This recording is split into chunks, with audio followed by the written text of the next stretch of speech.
आखिर ऐसा क्या हुआ कि सुप्रीम कोर्ट उत्तराखंड सरकार पर भड़क गया।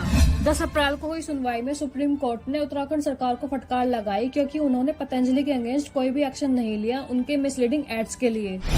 न्यूज रिपोर्टर्स ये बोलते हैं कि सुप्रीम कोर्ट कोका कोला और पेप्सी को मिसलीडिंग एड्स के लिए कुछ नहीं कहता और पतंजलि को लपेटे में ले रहा है। उन सभी के अगेंस्ट भी एक्शन लेना चाहिए।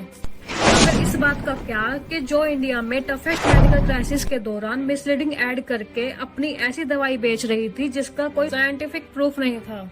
हम बात कर रहे हैं कोरोनिल की, जिससे पतंजलि ने 4 महीने में 250 करोड़ की सेल की थी। सुप्रीम कोर्ट का कहना है कि ये कोई पहली बार नहीं है जब पतंजलि ने बेवकूफ बनाने की कोशिश की है। ये है पतंजलि घनत्वी, एक आयुर्वेदिक दवाई। लोगों ने खरीदा मार्च 2018 में और इस पर मैन्युफैक्चरिंग डेट लिखी थी अप्रैल 2018। पतंजलि की एक या दो कंट्रोवर्सी ही नहीं है, पतंजलि की कुछ ऐसी कई कहानी है जहां उन्होंने लीगल बाउंड्री क्रॉस की है। पतंजलि की अब इवैल्यूएशन हो गई है 50,000 करोड़ और उनको कई फॉरेन कंपनी से इन्वेस्टमेंट मिल रही है। पतंजलि ने ये सब कैसे किया? हर कहानी की तरह इस बात को भी शुरू से समझते हैं कि कहानी की शुरुआत हुई कहां से। रामदेव एक किसान के बेटे हैं। स्कूल छोड़ उन्होंने गुरुकुल में अपनी पढ़ाई की, गुरुकुल महाविद्यालय, जहां रामदेव मिले अपने को फाउंडर बालकृष्ण से। योग में इंटरेस्ट होने की वजह से रामदेव ने 3 साल गंगोत्री में बिताए। बाबा ने योग सिखाने से शुरुआत की थी। गुजरात में 200 लोगों को योग करना सिखाने, फिर ऐसे ही कैंप रामदेव ने पूरे इंडिया में करने शुरू कर दिए। फिर बाबा रामदेव, बालकृष्ण और बाबा करमवीर ने महासुदर्शन चूर्ण के पैकेट बनाकर दवाई बनाने का काम शुरू किया। उसकी अच्छी बिक्री होने की वजह से उन्होंने हरिद्वार में ये सब करने का सोचा, जिसमें इनकी मदद की कृपालु बाग आश्रम के आचार्य शंकर ने। आचार्य शंकर देव एक बुजुर्ग साधु थे जो हरिद्वार में इस आश्रम के हेड थे।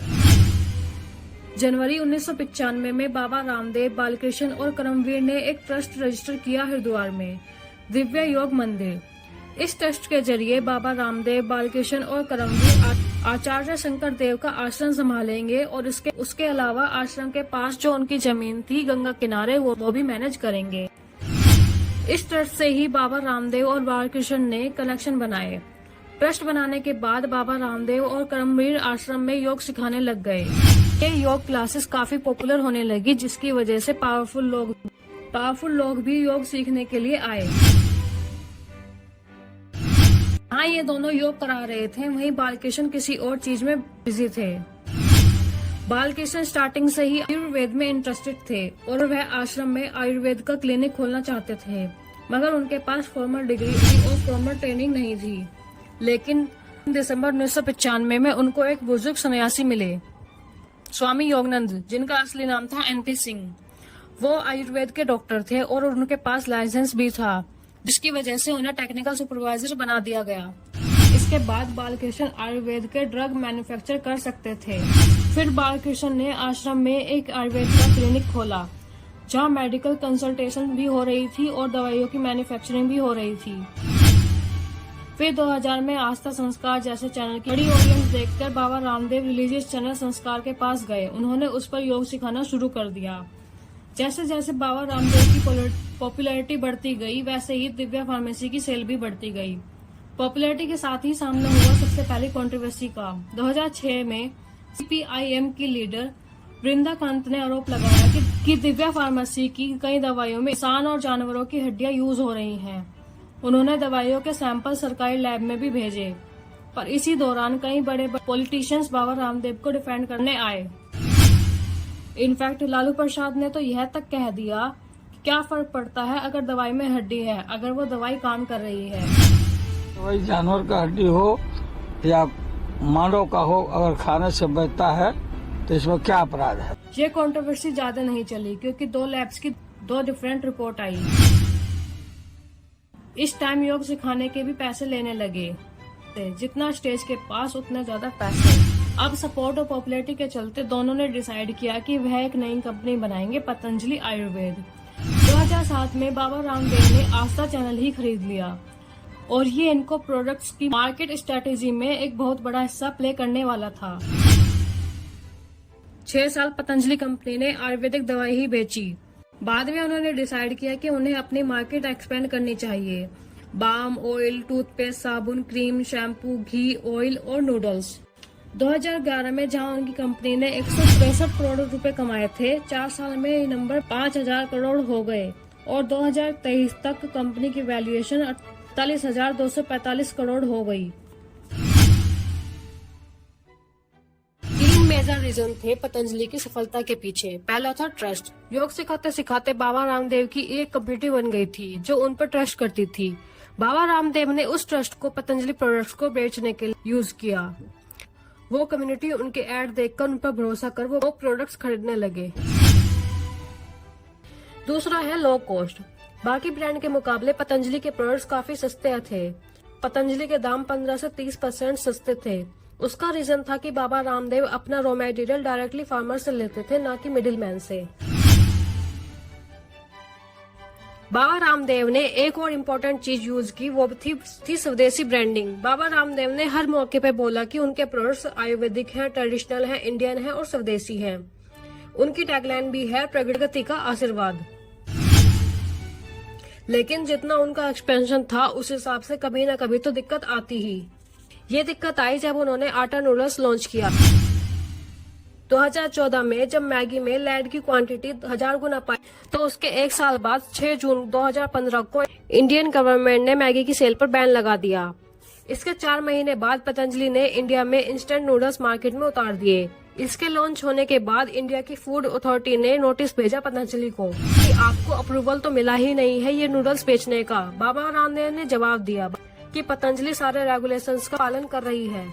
हमारे पास पास्ता बेचने का लाइसेंस है और नूडल्स इसी कैटेगरी में आता है। लेकिन सेफ्टी अथॉरिटी ने कहा कि इंस्टेंट नूडल्स पहले से ही पके हुए होते हैं तो उनको पास्ता का लाइसेंस नहीं मिल सकता। मगर इसका कोई ज्यादा इम्पैक्ट पड़ा नहीं पतंजलि के नूडल्स पर। फिर जब कई कंप्लेंट्स आने लगी थी तो ASCI ने, जो हमारे देश में कंपनीज के एड चेक करती है, उसने पतंजलि पर इन्वेस्टिगेशन स्टार्ट की। जिसके बाद इन्हें ASCI ने पतंजलि के 33 एड्स पर इन्वेस्टिगेट किए। उसमें उन्हें पता चला कि पतंजलि 33 में से 25 एड में झूठ बोल रही है। पतंजलि का जो सबसे बड़ा झूठ था वो आया कोविड के टाइम में। 23 जून 2020 को पतंजलि ने लॉन्च की कोरोनिल किट, जिसमें उन्होंने कहा कि ये कोविड से बचा सकती है। इस किट की कीमत 545 थी। आचार्य कृष्ण ने कहा कि इस किट ने क्लिनिकल ट्रायल पास किए हैं। मगर रामदेव के एक इंटरव्यू के बाद आयुष मिनिस्ट्री ने ये बयान दिया कि ना कोई मिनिस्ट्री ना कोई मेडिकल अथॉरिटी ने ये प्रूव किया है कि कोरोनिल किट एक्चुअल में इफेक्टिव है। इसके बाद उन्होंने पतंजलि से इसके ऐड रोकने को कहा। इसके बाद इसके 4 महीने बाद भी बाबा रामदेव ने 85 लाख किट बेच दी और 250 करोड़ की सेल कर दी। डिमांड इतनी ज्यादा थी कोरोनिल की, तेलंगाना जैसे स्टेट में ये 545 की किट 1800 रुपए में बेची गई। ऐड तो बंद करा दिया गया, मगर हमारे न्यूज चैनल्स वाले दिन रात बाबा रामदेव को दिखाते रहे इस किट के साथ। कोरोनिल किट का ट्रायल जयपुर के NIMS यूनिवर्सिटी में किया गया था, जहां सैंपल साइज 100 लोगों का था। जो लोग ट्रायल में शामिल थे या तो वे एसिम्टोमेटिक थे या सिम्टम्स काफी कम थे, जो कि पॉसिबल था कि वो लोग बिना दवाई के ही ठीक हो जाते। इंडिया की मेडिकल कम्युनिटी भी हैरान थी कि ये हो क्या रहा है। पहले तो पतंजलि ने कहा कि इससे कोविड ठीक हो सकता है, फिर उन्होंने बयान दिया कि हमने ये नहीं कहा कि ये कोरोना को कंट्रोल करता है। ऐसे ही ना जाने इन्होंने कितने झूठ बोले हैं शुरू से ही, और फिर कह देते हैं मिसअंडरस्टैंडिंग हुई है। अब आते हैं पतंजलि के कोर्ट केस पर। 2022 में इंडियन मेडिकल एसोसिएशन के जनरल सेक्रेटरी ने एक पिटीशन फाइल की पतंजलि पर, आचार्य बालकृष्ण और स्टेट गवर्नमेंट के खिलाफ, कि ये लोग एलोपैथी को टारगेट कर रहे हैं। ये केस इस एड के बारे में था जो पतंजलि ने चलाया, जहां वो इंडिया की मेडिकल इंडस्ट्री को टारगेट कर रहे थे। इस पिटीशन में क्रिटिसाइज किया हमारी सरकार को कि उन्होंने पतंजलि के खिलाफ कोई एक्शन क्यों नहीं लिया, जब कंपनी मिस इन्फॉर्मेशन फैला रही है। सुप्रीम कोर्ट ने नवंबर 2023 में इस केस की सुनवाई स्टार्ट की। इसके बाद सुप्रीम कोर्ट ने कहा कि हम 1 करोड़ का जुर्माना लगा देंगे अगर पतंजलि ने अपने ऐड के जरिए ये मार्केटिंग करने की कोशिश की है कि वो कोई भी बीमारी क्योर कर सकती है। तब पतंजलि ने कहा कि हम ऐसा बिल्कुल नहीं करेंगे।